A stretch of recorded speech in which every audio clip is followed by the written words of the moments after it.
Good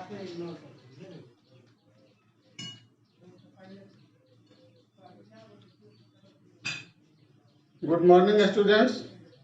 Today I am going to start a new lesson of biology, which is control and coordination. First of all, we study what is the meaning of control and what is the meaning of coordination.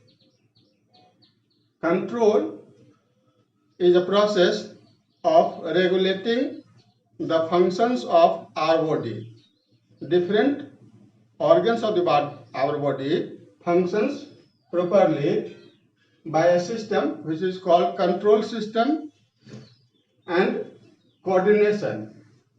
Various organs together works to perform a particular function.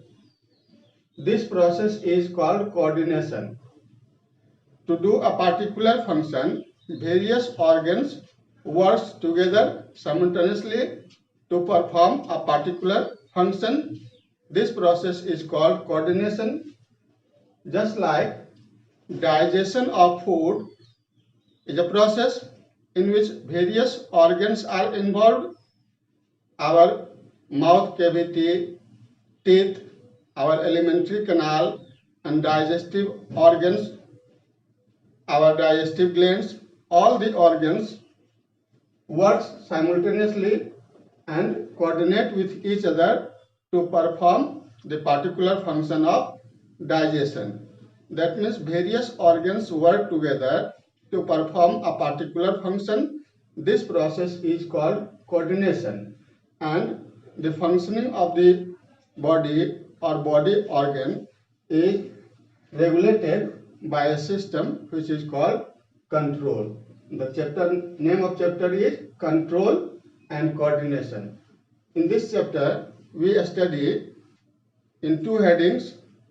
First of all, nervous control or neural control, and then hormonal control.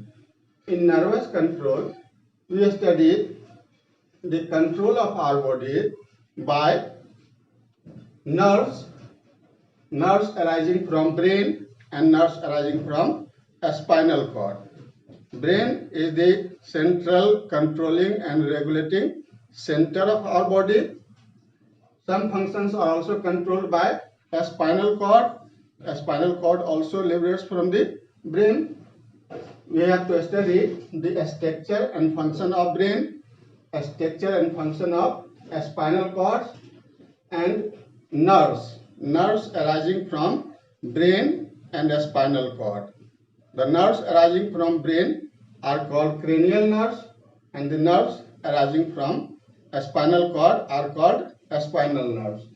So we study the structure of brain, functions of brain, structure of a spinal cord, functions of a spinal cord, and the nerves, cranial nerves arising from brain, spinal nerves arising from a spinal cord.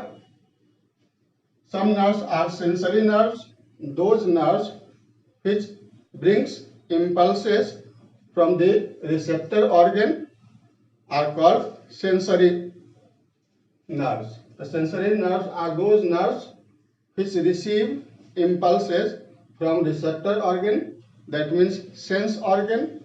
We have 5 sense organ: eye, ear, nose, tongue, and skin are the receptors from which a stimulus comes. That means change in environment comes in the form of a stimulus, and this stimulus is changed into nerve impulses.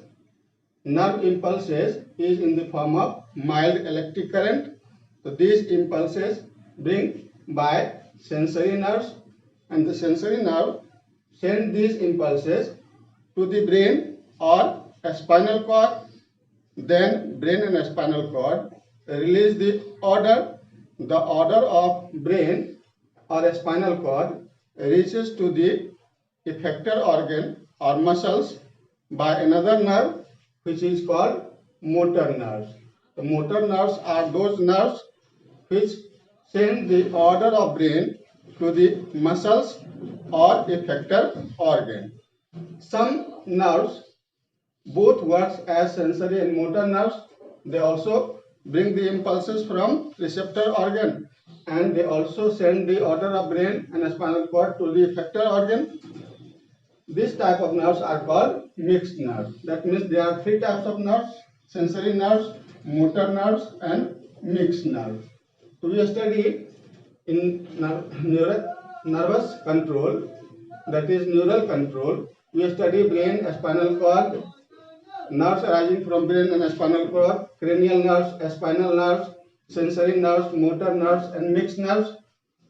Now another type of control and coordination is hormonal control.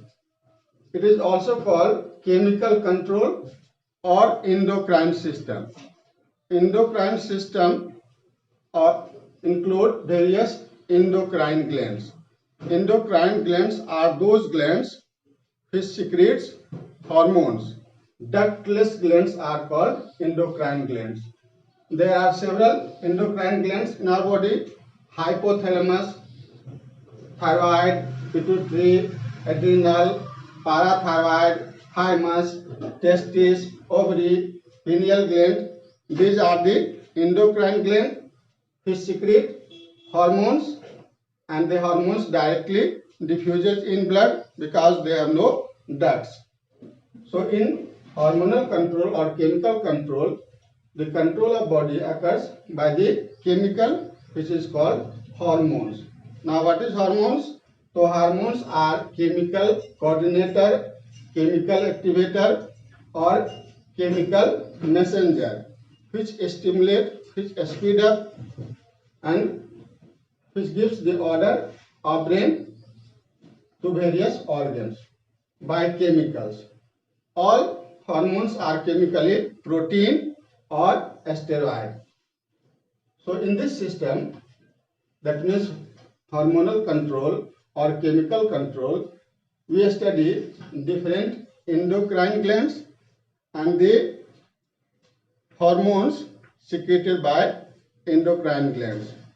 For example, our metabolism, body metabolism, is controlled by a hormone which is called thyroxine. Now thyroxine is secreted by thyroid gland, and thyroid gland secretes thyroxine when it is stimulated by a hormone of pituitary which is called thyroid stimulating hormone. Pituitary gland releases thyroid stimulating hormone. This thyroid stimulating hormone stimulates thyroid gland, then thyroid gland secretes the hormone thyroxine, and this thyroxine controls our metabolism. Now pituitary gland secretes thyroid stimulating hormone when the hypothalamus of brain secretes thyroid stimulating hormone releasing factor. So all over the control of pituitary is by hypothalamus. That means hypothalamus control pituitary by releasing its releasing factor. Then pituitary secretes its hormone and stimulate thyroid gland. Then thyroid gland secretes its hormone, and the metabolism of our body is controlled. In this way, the chemical control occurs. So in this heading, we study the structure of different endocrine glands and the hormones secreted by these glands and the functions of these glands one by one. So in next class, we study the nervous control. First of all, we study the structure and function of brain, different parts of brain, and the functions of different parts of brain, nerves arising from the brain. Then we study the spinal cord and the structure of spinal cord, reflex action from the spinal cord. After studying the nervous control, we study the hormonal control or chemical control or endocrine system. In this system, we have to study different endocrine glands and hormones released from endocrine glands and their functions. In next class, we start the study of structure of brain and the functions of different parts of the brain.